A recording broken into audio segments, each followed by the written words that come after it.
Today on the Matt Walsh Show, proponents of critical race theory are now claiming that all they want to do is teach kids about the facts of American history, facts like slavery. That's all they want to do. That's all critical race theory is. And they're wrong about that. That's not all the critical race theory is, of course. But I think we should teach about slavery too, but we should be telling the whole truth. And today we'll talk about the whole truth of slavery. Also, 5 headlines. The NSA denies Tucker Carlson's claim that he's being spied on. Or did they really deny it? A man is crowned Miss Nevada USA, and a woman whose husband is active duty Navy alerts me to a mandatory diversity hike, quote unquote, in honor of Pride Month that her husband was allegedly forced to participate in. In our Daily Cancellation, a new organization of Gen Z Republicans has a plan for connecting with today's youth, and it's terrible. All of that and more today on the Matt Walsh Show.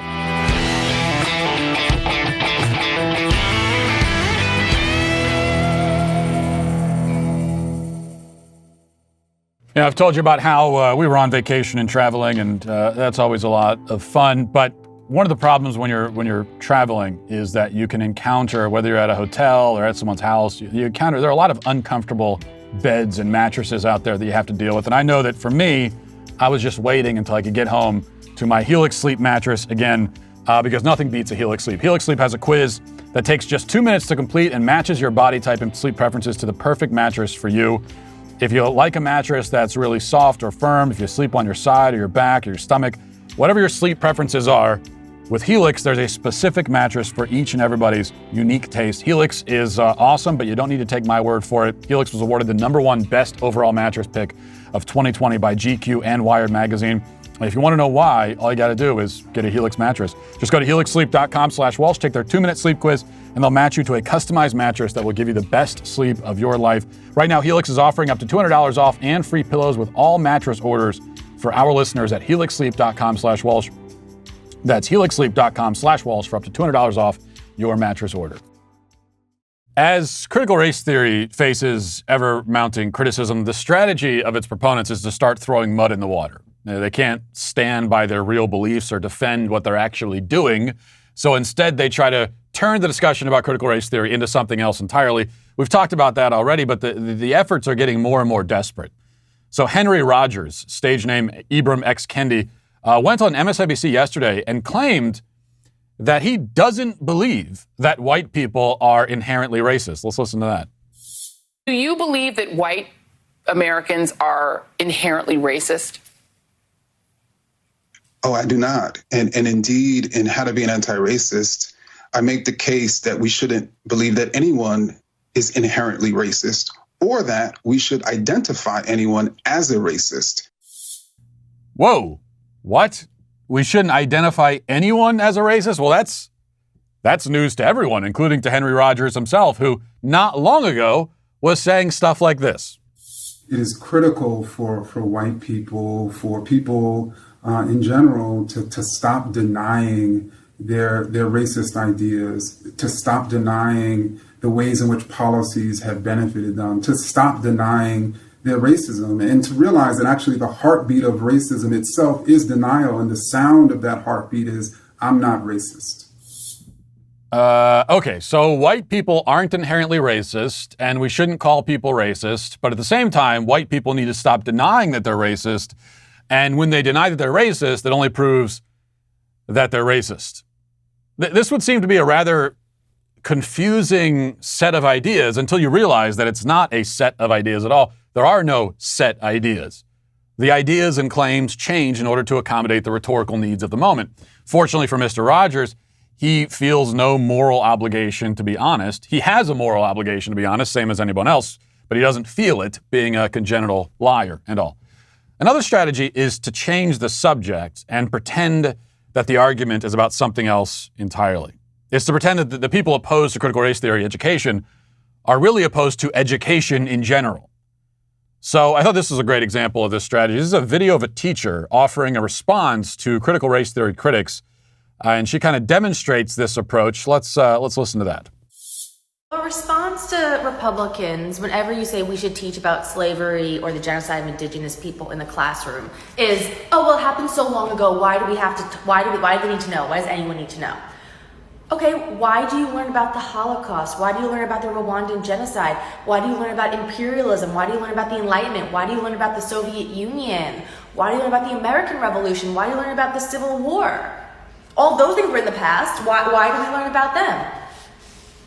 It's almost as though there's a class you take in school where you talk about things that happened in the past. Wait a minute. Wait. This is all making too much sense, right? It's too much. No.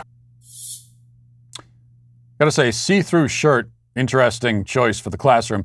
But look, I don't mean to pick on this one teacher. I do mean to pick on her, actually, but not just her. This is a common enough talking point to warrant a thorough response, I think. The claim is that Republicans, and by that she means anyone who's not firmly and totally on her ideological side on every issue, are opposed to kids being taught about slavery or the, quote, genocide of Native Americans, and that we don't want these things taught because they happened a long time ago and therefore nobody needs to know. The problem with the argument as she presents it is that literally not one single person has ever made that argument. She's the first one to make it. Nobody, and I really do mean nobody, is suggesting that the fact of American slavery should not be taught. I have not heard anyone say that. And I would defy anyone to provide an example of anyone saying that. It'd be quite convenient if we would make that argument because it's a very stupid argument and easy to debunk, but that's not the argument. So since she brought up the subject, let me now explain, and this is all very tied into the critical race theory discussion, especially as the proponents try to change the subject. So let me explain what our point as it pertains to slavery actually is. And really there are 2 points, and they're both rather simple. 1, the full story and truth about slavery should be taught. If we're going to tell kids about slavery, and we should, then we need to give them the complete picture. So far from wanting nothing taught about slavery, we actually want more to be taught about it. We want more said. We want more time spent on it. The fact that so many Americans think slavery is a uniquely white sin and that white Americans carry some kind of special guilt for it only shows that the education they're being given about slavery is narrow and incomplete. We want to widen the lens, expand the scope of the discussion. Consider these questions. How many Americans know that slavery was still practiced legally in Africa as recently as 1980? If you're in my generation was walking this earth, or at least crawling on it, at a time when there was still legal slavery in the world, in Africa. How many Americans know that? How many realize that it was practiced legally all across the non-Western world long after it had been abolished everywhere in the Western world? How many realize that it still goes on unofficially, quote unquote, in Africa, the Mideast, and Asia? How many even realize that slavery is an ancient institution which predates the formation of the United States by many thousands of years? How many know that by the time white Americans were buying slaves, the practice had already been in place in the Middle East for 8,000 years? How many know that it had been going on for thousands of years in the Americas before the white man showed up? How many know that black Americans and Native Americans both owned black slaves? I think the answer on all counts is very few. Very few people in this country know any of those facts. I believe they should know those facts, which means that I want far more to be taught about slavery. My problem with the slavery education being provided by women like the one in that video is that it doesn't go nearly far enough. Do any of the facts I just listed minimize the objective evil of American slavery? No. Do they potentially mitigate the personal moral culpability of the individuals in this country who supported it or practiced it?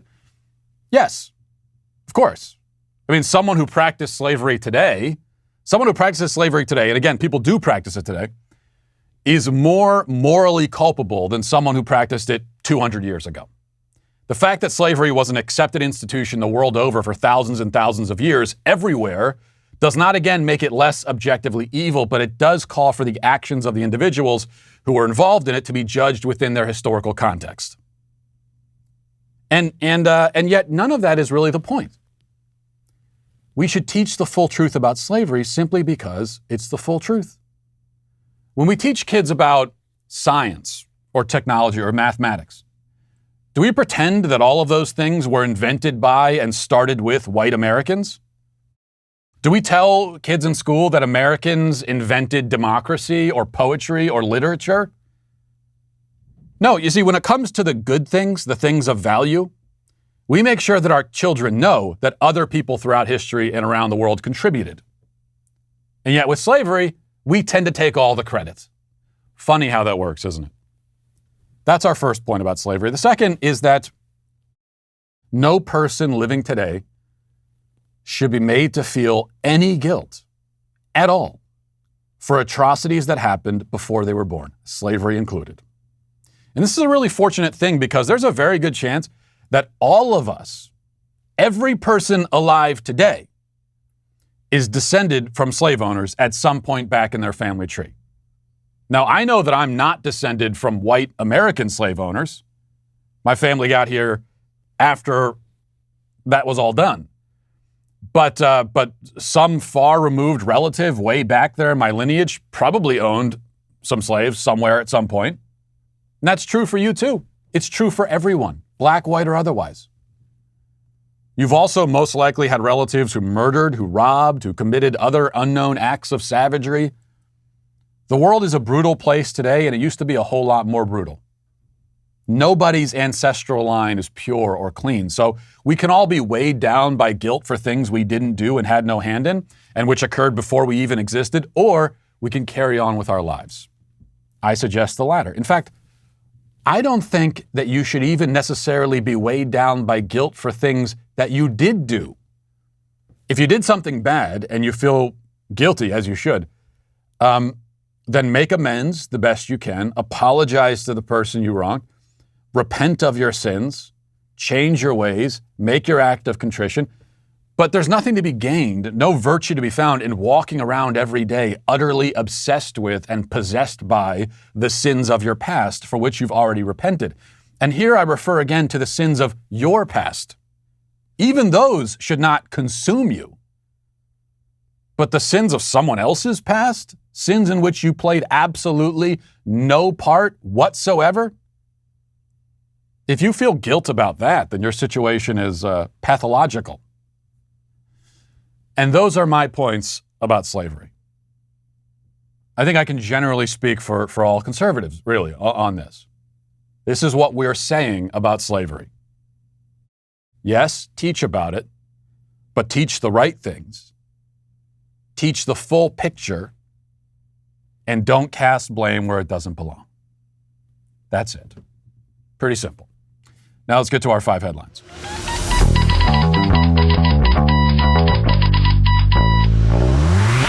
We take a lot of pictures these days because we all carry cameras. It used to be, kids don't realize this, but it used to be that you had a camera, which was a separate thing that you had to bring with you if you thought you were doing something or you might want to take a picture. But now everybody has a camera with them. And so we're taking pictures all the time. I don't really, but my wife does. Everything we do, she's like, we got to take 45 pictures and document every aspect of this. But you know what happens? You take the pictures and then what do you do with them? They stay on your phone. And then you go and get a new phone eventually and you lose half of them and they're just kind of there in cyberspace. You're not doing anything with them. And that's why if you take a picture, you need to find a way to cherish that moment. And you can do that by making it physical so that that moment you captured doesn't get lost on your camera roll. And that's why you need myphoto.com. It's awesome and easy to use, and it takes literally 2 minutes to create a special product for your own wall or shelf. And they make great gifts for your loved ones. MyPhoto prints your image directly on acrylic, glass, metal, and more. You need to go to myphoto.com and check it out. That's myphoto.com. Order today. You get 20% off your order, which will arrive in just 5 days. Prices start at just $12. Use code Walsh and get 20% off today at myphoto.com. All right, so I'm still kind of new to city life. We moved from a rural town in Pennsylvania, literally a one-stop sign. We didn't have a stoplight, we had a stop sign. And we had like a post office and a bar, a gas station. My point is that I'm still kind of getting accustomed to city life and feeling my way through things a little bit, maybe with some naivete. I don't know. So I made a mistake. I guess it was a mistake last night when I went to a Mexican takeout place. Well, first of all, my wife and kids, and really I can blame this on my wife because she's not here. My wife and kids are gone for the week, and so I'm home alone. And my wife said that she said, "Oh, I can order you some groceries," and because she doesn't trust me to just go buy them, so she'd say, "I'll order them, send them to the house, and then, you can make meals." And I said, "You think I'm going to make meals for myself when I'm home alone? Well, who do you think I am? No, I'm just going to order takeout. That's what I'm going to live on, of course." So I went to this Mexican takeout place, and there were bars in the windows, and there's no AC. Everybody's sweating up a storm in the whole place. But the tacos were like $1.50 a piece. So I figured it'd be fine. And then I ate it, a lot of tacos, probably too many. And I lived to pay the price. I'm not going to go into detail. But then I thought, is this something you should do? Basically, should you avoid places with bars in the window when it comes to ordering food? I don't know. And the problem might have been that as I was starting to feel the pain and discomfort of my decision, I thought, well, let me settle my stomach a little bit. I went to my fridge and I pulled out the takeout leftover Indian that I had eaten the day before. And I started eating that because I thought maybe that would help. It didn't help at all. It was all information you didn't need, but now you have it. Here's information you do need, I think. The NSA has been accused by Tucker Carlson of spying on him in order to get the show put off the air. And he said that a whistleblower, we talked about this yesterday, a whistleblower in the NSA reached out to him and told him this was happening, and then also repeated back to him some messages that he had sent that there's no way that should be known unless he was being spied on. The NSA has issued a statement regarding these allegations, and I'll read the statement to you. And listen very carefully to each sentence, because this is the NSA we're talking about. And they don't have some 17-year-old intern putting out statements on stuff like this. There's a lot of thought put into each sentence. And so you got to pay attention to what is said and what's not said. So the statement is, on June 28th, 2021, Tucker Carlson alleged that the National Security Agency has been monitoring our electronic communications and is planning to leak them in an attempt to take this show off the air. This allegation is untrue. Tucker Carlson has never been an intelligence target of the agency, and the NSA has never had any plans to try to take his program off the air. NSA has a foreign intelligence mission. We target foreign powers to generate insights on foreign activities that could harm the United States. With limited exceptions, like an emergency, NSA may not target a U.S. citizen without a court order that explicitly authorizes the targeting. Now, the media has reported this as a full denial and full transparency from the NSA. But I read this and I think, okay, this is a little interesting. Because actually there are three claims that Tucker Carlson is making. He's making a threefold allegation. It's really three separate allegations. It's that his communications are being monitored and that there's a plan to leak them and that this is being done to take him off the air. So the NSA in their statement, they repeat this and then they say, this allegation is untrue. Well, hang on a second, NSA. Which allegation is untrue? Because there are three of them. You denied one. Are you saying the whole thing is untrue or just the last thing you said? Or what? And again, there's a lot of thought put into this. They could have said, all of this is untrue, or these allegations are untrue. Instead, they say, this allegation is untrue. And then rather than saying, we have never monitored Tucker Carlson, or we have never accessed any private information, or any messages or emails or anything, instead of saying that, which they could have said, they say Tucker Carlson has never been an intelligence target of the agency. Was somebody else a target? And Tucker Carlson got wrapped up into that? Was he monitored for some other reason without being an intelligence target? I'm not going to say that their denial fully confirms that the claim is true, but I would say it is more evidence, in fact, that at least some of what is being claimed is true. because they could have denied the entire thing in a very clear and direct way, and they didn't.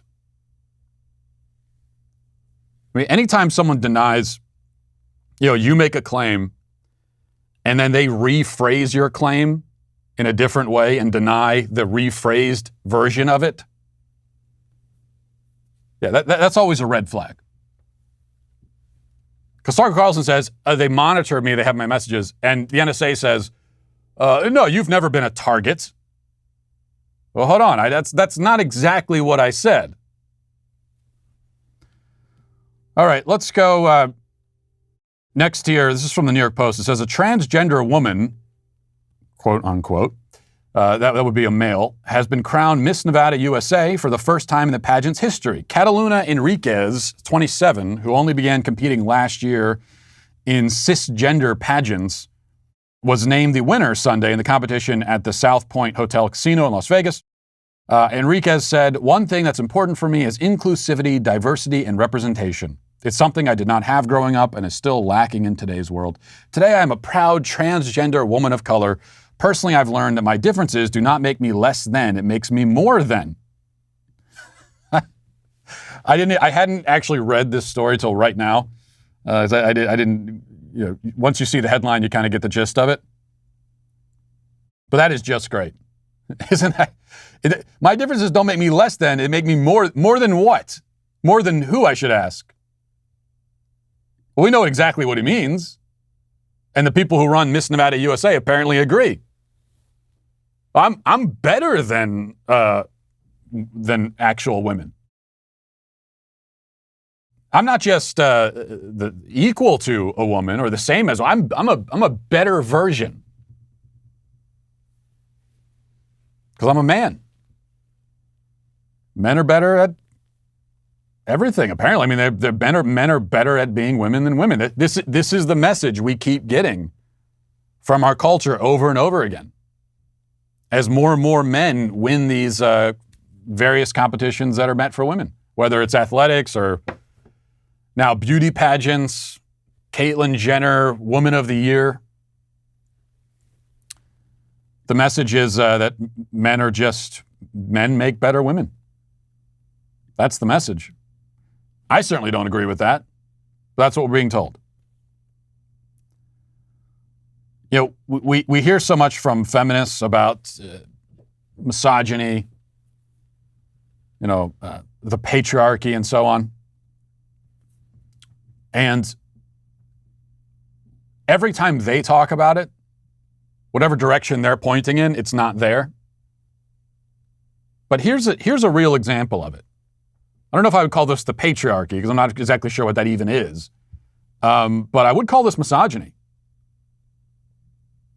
Yeah, I don't know what else to call it. A man standing up on stage and saying he's more than these other women. These women. I'm not sure what else to call it. That's like the definition of misogyny. A man saying I'm better than women? Isn't that misogyny? Staying with the LGBT theme for a moment here, a woman sent me something through private message that I'm sure the NSA has already seen, so I might as well tell you about it as well. So her husband is active duty Navy, and she sent me this with a couple of pictures here. She said that what she said was that there was a diversity hike, quote unquote, in honor of Pride Month. And that the message came down from command that this was mandatory. That's what she said, that it was mandatory and there were no exceptions. There was no excused absence. You had to show up.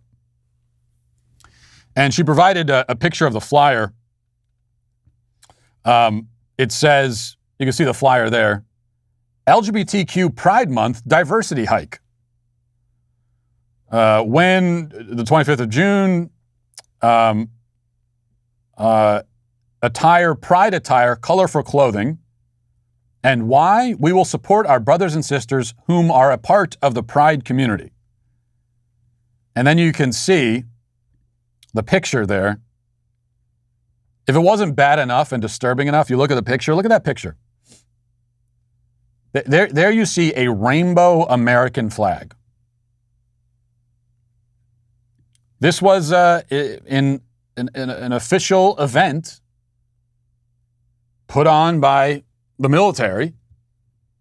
They might not be in military uniform, but it's an event, and you've got people in the military marching under a rainbow American flag.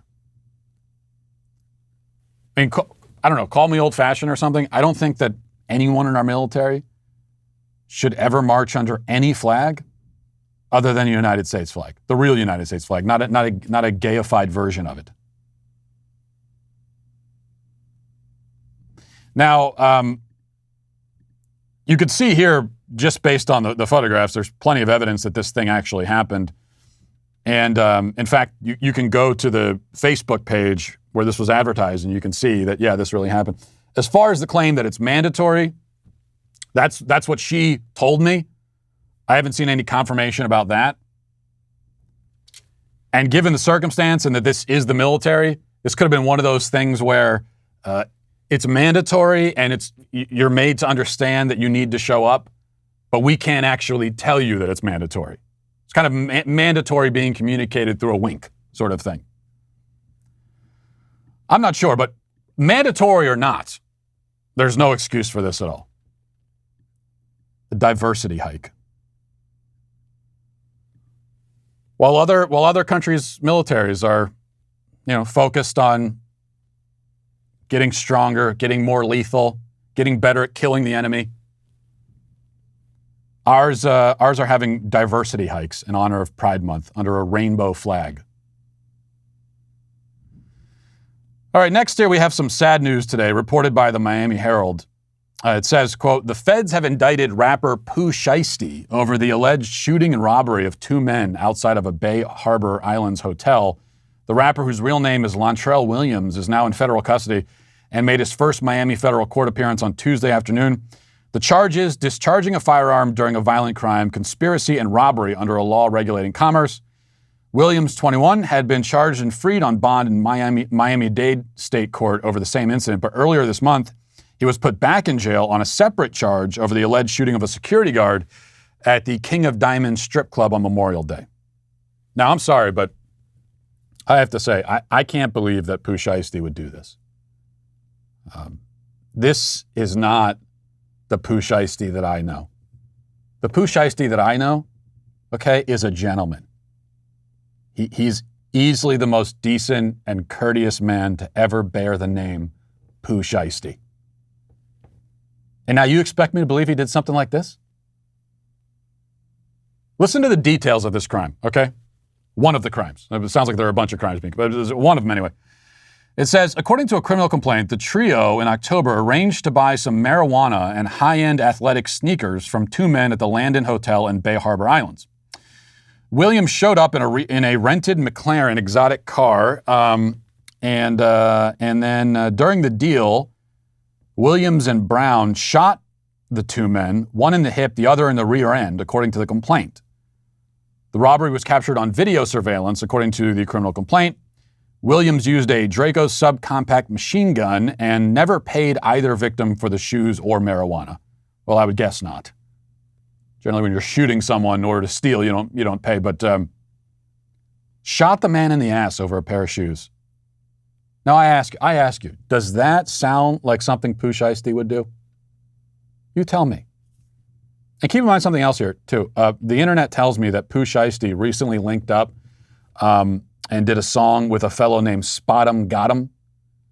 And I think, do we have a picture of Spot'em Got'em? I just thought it was important. There we go. So there's Spot'em Got'em. Okay. He appears to be 9 years old, and it would seem that his barber prefers to use a weed whacker or maybe like a food processor than traditional clippers. But anyway, with friends like these, influences like, look at Spot'em Got'em. This is a man who pays his taxes. This is a man who recycles. With friends and influences like these, would Pooh Shiesty resort to criminal behavior? Come on. Free Pooh. That's what I say. That is the banner that I will march under. Free Pooh. Okay. Next here, we got a bunch of other things. I actually have a million things to talk about, and the editors probably hate me because I sent them like 40 clips that I wanted to play, and I'll play about 2 of them. But we also have this. From the Daily Wire, James Corden announced recently that he would change the Spill Your Guts segment on The Late Late Show, which was previously accused of being culturally offensive because some of the disgusting foods it featured were dishes from Asian countries. So this is apparently a segment that I've never seen because I don't watch that show at all. Absolutely no interest. But in the segment, it's just a segment centered around the comedy is you bring a famous person on, and there's a bunch of disgusting food, and then I guess it's you're asked kind of like a truth or dare situation where you're asked a question. If you don't want to answer the question, you have to eat the disgusting food. And sometimes the disgusting food that's featured is Asian food. And this segment had been happening on the show for years, and no one had a problem with it. And then one TikTok influencer noticed it and decreed that it was racist. And that was enough for James Corden to say, oh, you know what? You're right. This thing that I've been doing for years and never occurred to me there was any problem with it. Since you, random person, have told me it's racist, then it must be. So he was on the Howard Stern show and he was asked about this. He said, we heard about the backlash, and the next time we do that bit, we absolutely won't use any of those foods. Our show is a show about joy and light and love. We don't want to make a show that will upset anybody. We completely understand the backlash, he said. I don't know when we're going to do that bit again. When we do, we absolutely won't use any foods that offend. Then he goes on and says, it's not for us to determine why somebody's upset or hurt about something. That's not for us to decide. All we can do is go, all right, we get it. We hear you. We won't do that. No, that's not all you can do. When someone says they're upset, the only thing we can do is just say, fine, we'll stop doing whatever upsets you. That's all we can do. No, there's something else you can do. You know what else you can do? You can look them in the eyes and you can say, I don't care that you're upset. You're being ridiculous. I'm going to keep doing what I was doing before. That's also an option. You could do that too. This defensiveness that people get over food, especially with Asian food now, we have to treat it with this reverence. If you say anything negative about Asian food, you can't be racist against food. And yes, different cultures have different food that they like to eat. And probably every culture has something that they eat that other cultures would look at that and say, that's disgusting. And in the past, we could laugh about that. That's how you know you've made real progress. When it comes to racial and ethnic relations, you know you've made real progress when you can laugh about things. It's just like, that's how you know that you're friends with someone. When you can laugh at them and they can laugh at you and nobody gets offended. So it was progress before. When a couple of white people could do a segment where they're eating some food that maybe in Asia is traditional and is considered a delicacy, but here it's weird and gross, and we can all just laugh about it. But now there are landmines everywhere, and everyone's offended by everything, and that's supposed to be progress?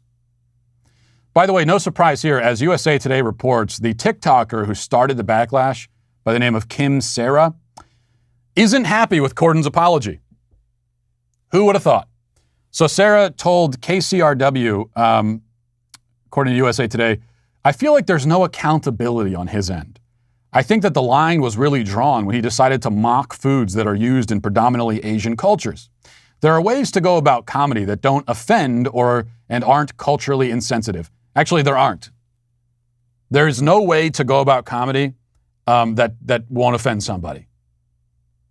Or maybe put it another way, if your first priority in comedy is to not offend anybody, then you're not doing comedy. The first priority with comedy should be to be funny. You put anything above that and it's not really comedy. And certainly if your first priority is defensive, or you don't want to offend anyone, then that's not comedy. More from the New York Post on this person's feelings and why this person's feelings matter has not been explained. But apparently she's been all over the media talking about how the harm that was caused to her by this segment that, again, has been going on for years and didn't bother anybody. But she saw it, and she's deeply wounded by it. It's kind of discouraging that he hasn't put out an apology because I really want this all to just end. He doesn't have to apologize to me. He just needs to apologize to the Asian community and recognize the harm that it caused the Asian people. What harm exactly? Can you explain that, Kim? I want you to go into real detail with this. Explain to me in detail. I want the full step-by-step process. We're starting with James Corden eating a food on camera and laughing about how it's gross. And then somewhere down the line here, Asian people are harmed. How does that work? And no, he doesn't need to apologize to the Asian community because the Asian community wasn't offended. Even if they were. Just because someone's offended doesn't mean you owe them an apology. But it's not the Asian, it's you. You're the one. Everybody else was fine with it. You're the one who was offended. You know what I'd also like to know is, I don't know all the foods that they were eating. I know one of them is, I forget the name of it, but in some cultures they'll eat, it's basically a hard-boiled egg, but there's a fertilized fetal duck or chicken inside it that you're eating. I know that's I saw in a clip, that's one of the foods that they ate, which apparently I guess in some Asian cultures is traditional. I'm curious, Kim, Sarah, would you eat that? Or would you think that that's disgusting? All right, a story from a few days ago that I never got a chance to talk about from The Blaze. It says, quote, many medical experts have claimed that there are no health drawbacks to wearing face masks for long periods of time, as long as you regularly clean them or use a new covering each time you mask up. But Florida parents who are concerned about children wearing face masks at school discovered recently that face masks actually catch a host of bacteria, many of which are dangerous pathogens. The Gainesville parents sent 6 recently worn face masks to the University of Florida for laboratory testing. They discovered that the face masks collect numerous bacteria that cause, in many cases, serious illness. Who would have thought? The 11 dangerous pathogens found on the masks are responsible for illnesses that include pneumonia, tuberculosis, meningitis, sepsis, E. coli, diphtheria, Lyme disease, and urinary tract infections. These, again, are the pathogens that are found in these masks that kids are wearing all day. Yet another revelation to come out of the COVID response that most of us knew from the very beginning. You put a face mask on anyone all day, when face masks, once again, were never meant to be worn that way. Face masks were supposed to be worn in a clinical setting for limited periods of time. You're not supposed to put on a face mask and just wear it for 12 hours as you go about your daily activities. So you're going to find those kind of pathogens on anyone's face mask, but especially a child.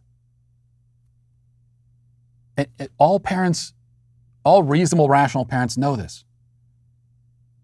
You send your 8-year-old boy off to school, and he's there for 6 hours, and when he walks back in the door, it looks like he's been rolling around in a literal pigsty all day. It looks like he's been working at the barn. His clothes are filthy. His shirt is you just want to take his shirt off and throw it away. You don't even want to wash it. It looks toxic. Because kids are dirty. And now you put a mask over their mouth all day? Just think about how gross that is. So there are the medical and physical risks of doing that and exposing them to those, having them stew in germs all day on their face.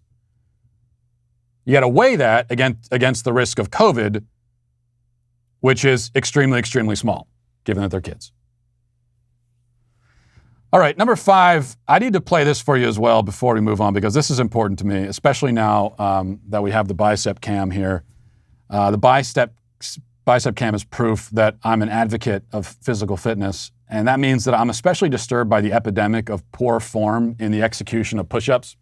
And this is a real crisis in our country and has been for a long time, in my opinion. And so I can't let this slide. Senators Tom Cotton and Chuck Grassley were at some sort of Iowa Republican Party event. And for unexplained reasons, they both hit the deck and did push-ups for the crowd. I don't know why. Now, Grassley is like 600 years old, and so maybe he has an excuse. But Cotton, not so much. And I just want you to see these push-ups. Let's watch and count how many real push-ups are. Because if you're doing push-ups on a stage in front of people, you're going to get judged on them. So let's play this video and watch. How many push-ups do we see executed? Let's see here. Go ahead and play it. 0, 0, 0, 0, 0. Still haven't seen a push-up. 0, 0, 0, 0. These are not push-ups. 11. Okay, first of all, you need. 13. Actually, Chuck Grassley's form is a little bit better. I'd like to see his feet a little bit closer together. 17. But Tom Cotton, look at him bobbing his head up and down. No, this is not a practice in getting a concussion. You don't bang your forehead on the ground when you're doing a push-up. You want to keep your neck straight. You're looking slightly up. Now they had their hands a little bit more than shoulder width apart. That's correct. And especially for a younger guy like Tom Cotton, I want to see you go down, and I want to see your chest hit the deck, or at least get 6 inches from the floor. There are some people who say as long as you get a 90-degree angle in your arms that counts as a push-up. I don't think so. So those are not real push-ups. This is a big problem in our society. People who can't do. I see it at the gym all the time. 0 true push-ups were completed just there. But how old Chuck Grassley is? What is he? I think he's 87 or something. That is somewhat impressive. I'll give him an excuse. All right, let's go to the YouTube comments. And Red X Pen says, I'm not even a conservative, but boy, do I like watching Matt nowadays. His takes are fire.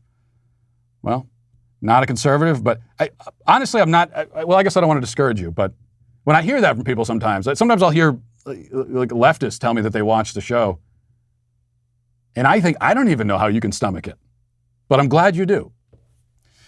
Andrew Schnick says, Matt Walsh, please mention that June is National Dairy Month. I will not mention that. I refuse.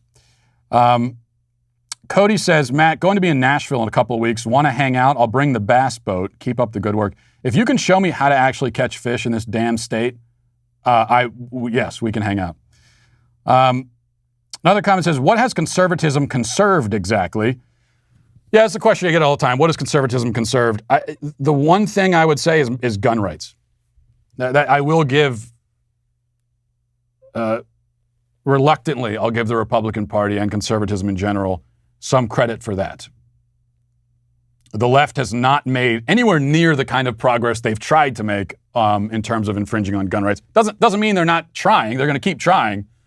But you look at the success they've had in every other area, especially the areas they've really focused on. Usually when they home in on something and say, we're going to win this issue, they win it. And they've been doing that with gun rights, and they have not had that kind of success. So that's the one thing I'll say. That and tax cuts, I guess. And finally, do you think people feel the way that woman does, the woman who complained about the man in the locker room in the video we played yesterday, but just keep quiet to avoid being canceled? Well, yeah, I know that people feel that way. That was the whole point yesterday. There are still a lot of sane, normal people in this country. I would guess that sane, normal people still outnumber the insane people. Our numbers are dwindling, but we still, I believe, are in the majority. But most are too afraid to be sane publicly, and then that's how we end up with these kinds of situations. Well, if you need a good dose of uncensored history, then I've got the perfect documentary for you. I've been telling you about this. It's called Created Equal, and it tells the story of Clarence Thomas, the second ever Black American Supreme Court justice to be confirmed to the highest court in the land, although he doesn't exactly get the credit for that from the mainstream media. Thomas grew up in the segregated South and built an esteemed career against all odds. He then found himself in a highly contentious confirmation battle that almost tore apart his family and ruined his reputation. It's an absolutely riveting documentary, and it's only available to Daily Wire members. So if you want more stories that diverge from the accepted political narrative, you got to go to dailywire.com/subscribe to get 20% off your new membership with code JUSTICE. And speaking of those kinds of stories, You know, once upon a time, brave men stood up against tyrannical governments and fought for the country that we know and love. And too often those stories fade into the past to make way for the culture war-obsessed dialogue of today. So in honor of our nation's upcoming Independence Day, we'd like to change that. Our new podcast, America's Forgotten Heroes, illuminates the intense and action-packed stories of 7 men who fought against all odds to make America as free as it is today. From John Paul Jones, the father of the U.S. Navy, to Frank Luke, the 21-year-old ace pilot who took down 18 German aircrafts in 18 days during World War II. These brave men are the reason people like me are able to voice our opinions today. And as we get close to July 4th, there's no better time to check this out. So you got to check out America's Forgotten Heroes and experience that story today. And remember, if you like what you hear and you download the podcast, remember to leave a 5-star review and help share these incredible stories. Now let's get to our Daily Cancellation. So today we must cancel a group called Gen Z Grow Our Platform. They're an organization of alleged Republican grassroots activists in Generation Z, and their mission is to, as the name suggests, grow the platform and forge a new and young and exciting and fresh path for the GOP. But one thing you notice about the plans to forge a new and exciting and fresh new path for the GOP is that the new and exciting and fresh new path always tends to look and sound an awful lot like the old path. Every couple of years, someone comes along with a big idea for how to help the Republican Party get with the times and connect with the youth. And invariably, the big idea is for it to basically continue doing what it's been doing all along. So the group put out an ad yesterday, which got some attention online. Let's take a look at that. We are Generation Z.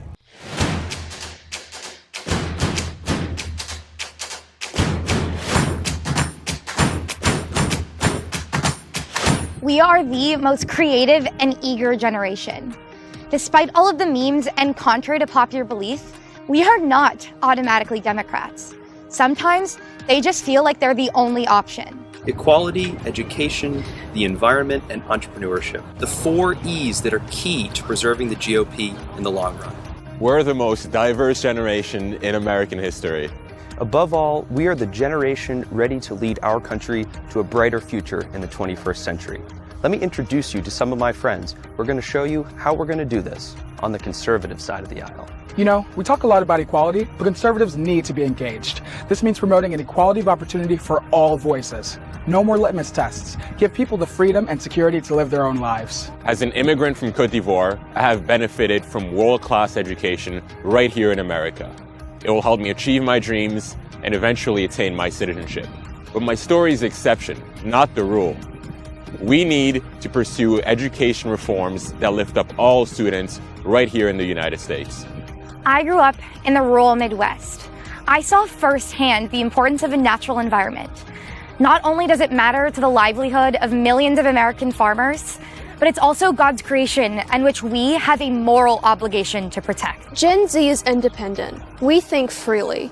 But in order to fulfill our full potential, we need the tools and climate to pursue our passions, fulfill our dreams, and enact positive change. If we want to preserve the freedom and security that we love while winning the ideological battle against the left, we must grow Gen Z's platform on the right. Can we at least get some stylish and cool young people if we're going to do this? Can't even get that. Well, this is pretty wild stuff. So apparently what they're saying is that the Republican Party should talk about things like equality and opportunity and respecting the environment. Truly, no one has ever devised such a revolutionary plan as this. I mean, these kids are trailblazers. It's not as though literally every politician constantly yammers about all of those things already. So bringing things back to reality, it's true, of course, that education is an important issue, but a phrase like, we need to pursue education reforms that lift up all students is meaningless. The word reform is meaningless. Every politician wants to reform everything, but nothing ever happens. Apparently, reform involves standing in front of a thing that you want to reform and just shouting the word reform at it. And with education especially, we are way past the point where mere reform can solve the problem anyway. This is like suggesting that somebody with stage 4 skin cancer simply needs to wear more sunscreen. That advice would have been helpful a long time ago, but now far more drastic measures are needed. What the Republican Party needs to be talking about is how to extricate American families from their dependence on the government school system. That is the problem now. That's the kind of reform we need. It's a societal reform at the deepest level, and it will require massive lifestyle changes for millions of people. So it is difficult, but it's necessary. And it's also a truly revolutionary and bold message, and an exciting message. Because we're talking about transforming society. It's a message that says, no, don't reform the government education system, dismantle it, tear it to the ground, gather up the pieces and throw them into the sea, and let no one ever speak its name again.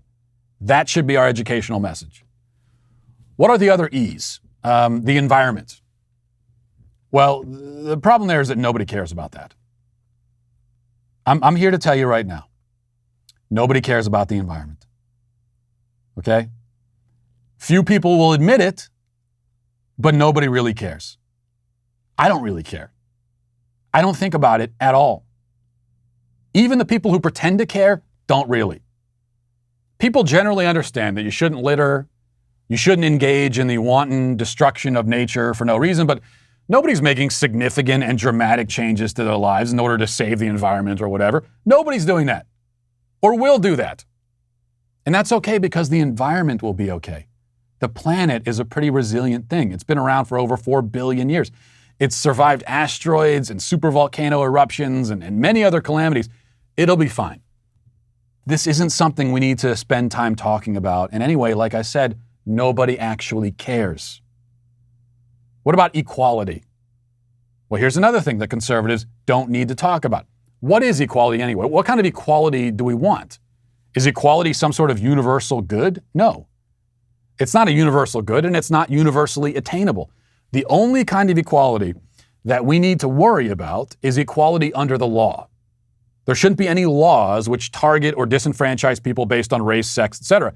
The good news is that there are no such laws targeting racial minorities or any other approved victim group with the exception of Asians. The bad news is that there are laws like affirmative action which intentionally disadvantage white people and Asians, and we should be talking about that, but not by turning it into a broad stroke discussion about equality.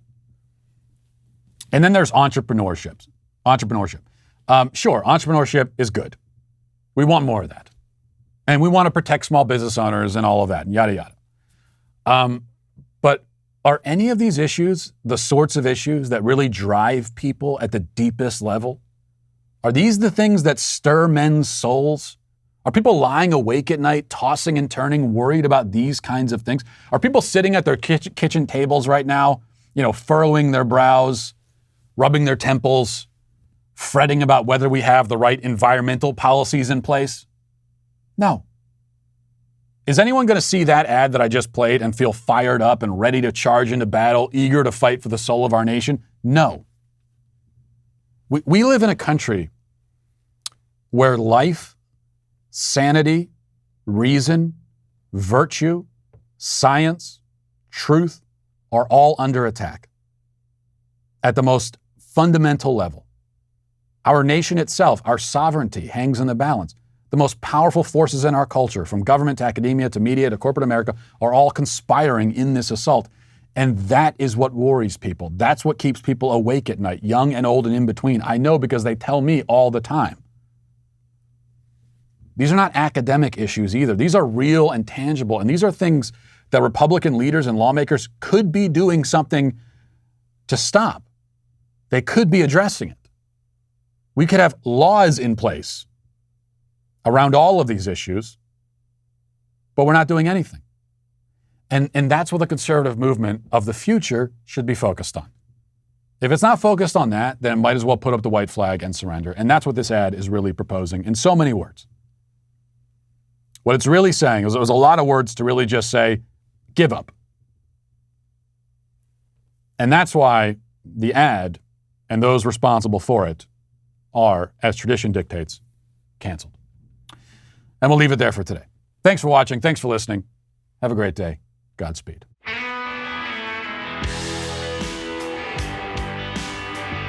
The Matt Walsh Show is produced by Sean Hampton, executive producer Jeremy Boring.